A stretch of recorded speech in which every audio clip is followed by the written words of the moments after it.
2 Maccabees, chapter 12. So when this agreement had been made, Lysias departed to the king, and the Jews went about their farming. That some of the governors of districts, Timotheus and Apollonius the son of Genius, and also Hieronymus and Demophan, and beside them Nicanor the governor of Cyprus, would not allow them to enjoy tranquility and live in peace, men of Joppa perpetrated this great impiety. They invited the Jews who lived among them to go with their wives and children into the boats which they had provided, as though they had no ill will toward them. When the Jews, relying on the public vote of the city, accepted the invitation, as men desiring to live in peace and suspecting nothing, they took them out to sea and drowned not less than 200 of them. When Judas heard of the cruelty done to his fellow countrymen, giving command to the men that were with him, and calling upon God the righteous judge, he came against the murderers of his kindred, and set the harbor on fire at night, burned the boats, and put to the sword those who had fled there. But when the town gates were closed, he withdrew, intending to come again to root out the whole community of the men of Joppa. But learning that the men of Jamnia intended to do the same thing to the Jews who lived among them,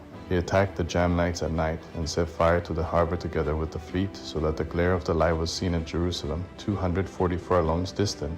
Now when they had drawn off 9 furlongs from there, as they marched against Timotheus, an army of Arabians attacked him, no fewer than 5,000 infantry and 500 cavalry. And when a hard battle had been fought, and Judas and his company, by the help of God, had good success, the nomads being overcome implored Judas to grant them friendship, promising to give him livestock and to help his people in all other ways. So Judas, thinking that they would indeed be profitable in many things, agreed to live in peace with them, and receiving pledges of friendship they departed to their tents. He also attacked a certain city, strong and fenced with earthworks and walls, and inhabited by a mixed multitude of various nations. It was named Caspin. Those who were within, trusting in the strength of the walls and their store of provisions, behaved themselves rudely toward Judas and those who were with him, railing, and furthermore blaspheming and speaking impious words. But Judas and his company, calling upon the great sovereign of the world, who without rams and cunning engines of war hurled down Jericho in the times of Joshua, rushed wildly against the wall.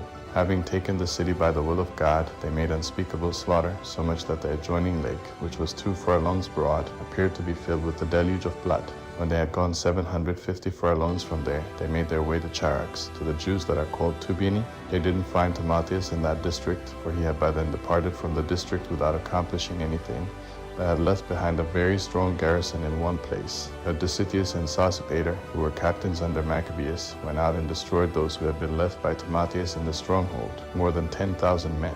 Maccabees, arranging his own army in divisions, set these 2 over the bands, and marched in haste against Timotheus, led with him 120,000 infantry and 2,500 cavalry. When Timotheus heard of the approach of Judas, he at once sent away the women and the children with the baggage into the fortress called Carnia, for the place was hard to besiege and difficult of access by reason of the narrowness of the approaches on all sides. When the band of Judas, who led the first division, appeared in sight, and when terror and fear came upon the enemy, because the manifestation of him who sees all things came upon them, they fled in every direction, carried this way and that, so that they were often injured by their own men, and pierced with the points of their own swords. Judas continued the pursuit more vigorously, putting the wicked wretches to the sword, and he destroyed as many as 30,000 men.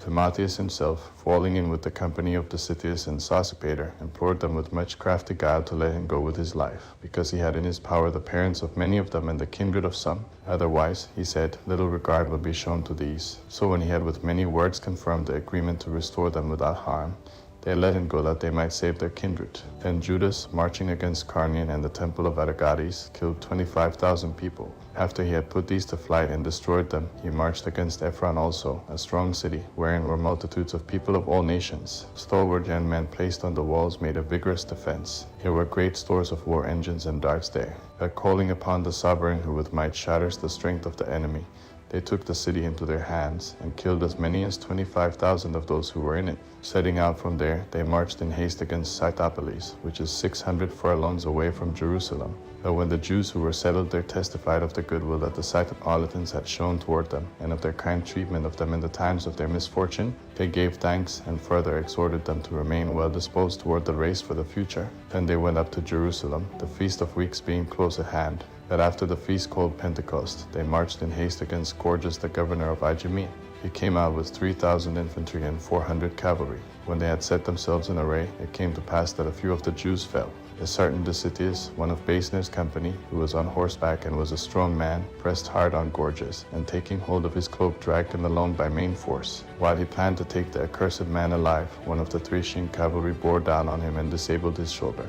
And so Gorgias escaped to Marissa. When those who were with Esdras had been fighting long and were weary, Judas called upon the Lord to show himself, fighting on their side and leading in the battle. Then in the language of his ancestors he raised the battle cry joined with hymns. And he rushed against Gorgias' troops when they were not expecting it and put them to flight. Judas gathered his army and came to the city of Adullam. As the 7th day was coming on, they purified themselves according to the custom and kept the Sabbath day. On the following day, when it had become necessary, Judas and his company came to take up the bodies of those who had fallen, and in company with their kinsmen to bring them back to the sepulchres of their ancestors. But under the garments of each one of the dead they found consecrated tokens of the idols of Jamni, which the law forbids the Jews to have anything to do with. It became clear to all that it was for this cause that they had fallen. All therefore, blessing the ways of the Lord, the righteous judge, who makes manifest the things that are hidden, turned themselves to supplication, praying that the sin committed might be wholly blotted out. Then noble Judas exhorted the multitude to keep themselves from sin, for they had seen with their own eyes what happened because of the sin of those who had fallen. When he had made a collection man by man to the sum of 2,000 drachmas of silver, he sent to Jerusalem to offer a sacrifice for sin, doing very well and honorably in this, and that he took thought for the resurrection. For if he wasn't expecting that those who had fallen would rise again, it would be superfluous and idle to pray for the dead. But if he was looking forward to an honorable memorial of gratitude laid up for those who die in godliness, then the thought was holy and godly. Therefore he made the atoning sacrifice for those who had died, that they might be released from their sin,